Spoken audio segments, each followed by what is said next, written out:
sahabat sehat RSA UGM, kembali lagi di acara Camping ala RSA UGM. Cari informasi penting seputar layanan di RSA UGM. Pada episode hari ini, kita akan membahas mengenai layanan onkologi yang ada di RSA UGM. Sebenarnya apa sih onkologi itu?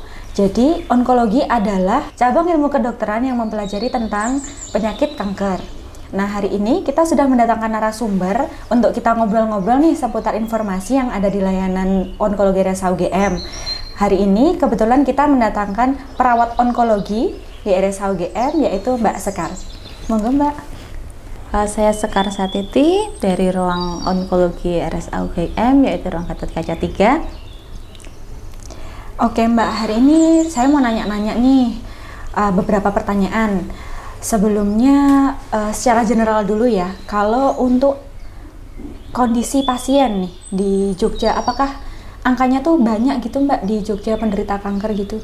Ya, kalau menurut data Riskesdas itu memang terjadi peningkatan untuk jumlah kanker di Indonesia, terutama kalau di Yogyakarta itu dari 1,4 per 1000 penduduk di tahun 2013 menjadi 1,79 per 1000 penduduk pada tahun 2018. Nah, ini prevalensinya di Yogyakarta itu tertinggi, yaitu 4,8,6 per 1000 penduduk, diikuti Sumatera, kemudian Gorontalo, begitu. Oh, jadi semakin naik gitu ya Mbak ya? Ya, betul sekali. Kalau untuk layanan onkologi di RSA UGM sendiri itu mulai ada sejak kapan ya Mbak?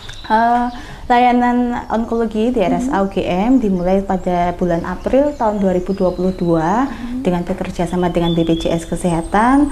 RSA UGM diharapkan untuk mampu memberikan pelayanan kanker secara optimal dan berkualitas di daerah istimewa Yogyakarta.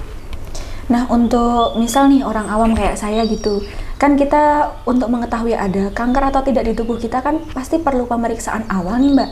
Kira-kira kalau di RSA UGM sendiri itu apakah menyediakan layanan pemeriksaan awal seperti screening atau mungkin layanan lain gitu untuk mengetahui itu? Ya, jadi untuk pencegahan dan pengendalian kanker itu di RSA UGM ada yang namanya deteksi dini dan juga untuk diagnostik begitu. Diagnostik itu nanti ada untuk pemeriksaan laboratorium, kemudian patologi anatomi, bisa dengan biopsi, kemudian juga pemeriksaan penunjang lain yang kemungkinan dibutuhkan untuk pasien sesuai dengan indikasinya. Nah, kalau untuk deteksi dini itu bisa sesuai dengan kondisi keluhan pasien, atau mungkin kalau misalnya tidak ada keluhan begitu ya, sesuai dengan usia pasien ini, misalnya di atas 30 tahun, apakah untuk deteksi dini kanker leher rahim atau kemudian deteksi dini untuk CA kanker payudara gitu, itu bisa dilakukan di RSA. Oke.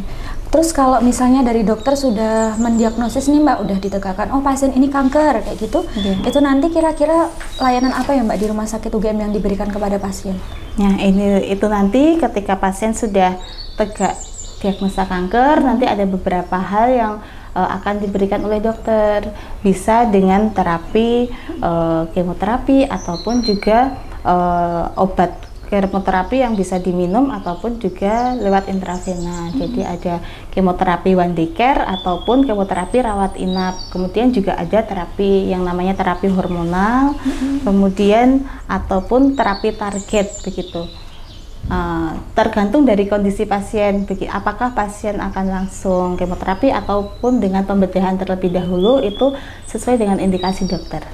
Oke, berarti kalau layanan kemoterapi one day care itu berarti dalam hari itu juga selesai gitu ya Mbak? Ya, kalau misalnya dari dokter, oh diminta kemoterapi, nanti tergantung dari lama pemberian obatnya, kemudian juga jenis obatnya, apakah ini butuh monitoring dirawat inap atau cukup dirawat jalan di one day care saja. Kalau misalnya sudah cukup, dirasa cukup di one day care, nanti berarti pasien bisa langsung pulang pada hari itu juga gitu. Terus kemudian kalau misalnya untuk perawatan kanker dirawat inap sendiri, selain kemoterapi, nanti juga ada manajemen gejala pasiennya, apakah sesuai dengan kondisinya, atau perbaikan kondisi, misalnya pasien butuh transfusi darah begitu ya, nanti akan dilayani di rawat inap ataupun juga transfusi one day care. Oke. Ya, sesuai kondisi. Kemudian juga ada penata laksanaan gizi, ada kolaborasi dari berbagai tim, kemudian juga palliative care tentunya untuk kondisi pasien sesuai dengan kondisi yang terjadi pada saat itu. Jadi keluhan pasien apa, maka akan ditangani sesuai keluhannya begitu. Oke, tadi Mbak Sekar sempat menyampaikan ada pembedahan juga ya Mbak. Yeah. Nah itu nanti setelah selesai pembedahan, apakah ketika pasien pulang itu masih ada layanan lagi yang diberikan dari rumah sakit atau seperti apa? Iya, tentu saja setelah pembedahan, tentu nanti untuk misalnya pembedahan untuk diagnostik begitu, biasanya akan ada pemeriksaan patologi anatomi ataupun biopsi. Lah nanti setelah sepulang dari rawat inap, kemudian menunggu hasilnya apakah ada keganasan ataukah evaluasi dari kondisi keganasannya, kondisi kankernya apabila sudah membaik begitu nanti tentu ada kontrol pos rawat inap, kemudian follow up, dan juga apabila diperlukan itu bisa dengan pelayanan home care begitu. Sesuai Jadi, dengan kondisi pasien. Untuk pasien yang agak mungkin kesulitan gitu ya datang ke rumah sakit, ada layanan home care juga gitu ya Mbak? Ya, ada layanan home care, dan nanti dari layanan home care itu nanti pasien bisa sesuai dengan kebutuhannya saat itu. Jadi nanti tim home care akan mengkaji kebutuhan pasien akan layanan home care apa saja, misalnya apakah butuh perawatan luka atau penggantian selang nasogastrik tube atau apa sesuai kondisinya. Kemudian nanti setelah itu akan dikaji dan sesuai dengan kebutuhan pasien, dan nanti apabila membutuhkan konsultasi dokter atau visit dokter itu bisa dokter home care akan datang, dan apabila memang butuh konsultan untuk konsul spesialis gitu nanti bisa lewat virtual, jadi bisa melalui telemedicine. Nanti dari telemedicine itu akan menghubungkan dokter spesialis dengan pasiennya dan akan dikaji di situ begitu. Oke. Kalau untuk tim onkologi nih Mbak yang ada di RSA UGM itu terdiri dari apa aja sih? Tim onkologi itu ada dokter, kemudian perawat, kemudian ahli gizi, farmasi, apoteker ya. Kemudian juga ada spesialis yang lain seperti rehabilitasi medik. Kemudian dari tim rehabilitasi medik ada terapis fisioterapi, terapi bicara, kemudian rohaniawan, psikolog, terus apalagi yang belum ada ya. Sepertinya semua tim yang dibutuhkan oleh pasien itu diikutkan begitu.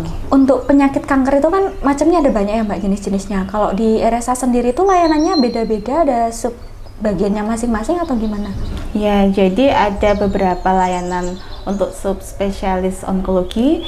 Yang pertama yaitu hemato-onkologi pasien dewasa dan anak.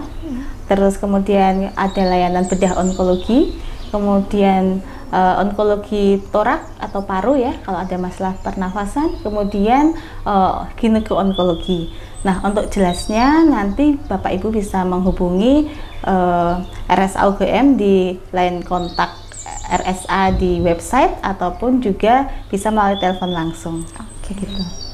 Mungkin Mbak ada pesan untuk sahabat semua yang ada di rumah terkait layanan onkologi dari RSA UGM? Ya, bila Bapak Ibu sekalian ada hal yang berhubungan dengan onkologi, misalnya ada keluhan kanker atau ada keluhan yang mungkin sepertinya perlu untuk dikonsultasikan, jangan ragu-ragu untuk bisa datang ke RSA UGM dan konsul dengan dokter spesialis kami. Oke sahabat sehat RSA UGM, sekian episode kali ini. Sampai berjumpa di acara camping berikutnya.